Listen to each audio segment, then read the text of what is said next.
আজ নবমী, আর যেহেতু আমি নবরাত্রি করি, আজ নবরাত্রির শেষ দিন, আর এই দিনটাকে মাকে একটু বিশেষভাবে পুজো দেব।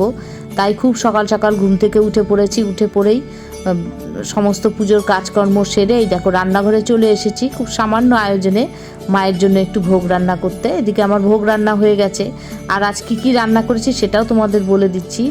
আজ রান্না করেছি 5 রকম ভাজা, আলুর দম, আমের চাটনি, পায়েস আর বাসন্তী পোলাও। এই রান্না করেছি আজ মায়ের ভোগে। এদিকে পুরুত মশাই চলে এসেছেন। পুরুত মশাই এসে পুজোয় বসে গেলেন।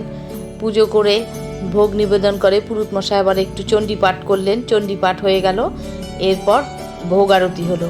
ভোগ আরতির পর তারপর পুরুত মশাই বসে গেলেন হোম করতে। আর নবমীতে তো একটু হোম করতেই হয়, আর হোম না করলে পুজোই সমাপ্ত হয় না নবমীর। তাই নবমীর পূজায় হোম হলো। আর এইভাবেই আমি সারাদিন মায়ের আরাধনা করে আমার নবরাত্রি ব্রত শেষ করলাম।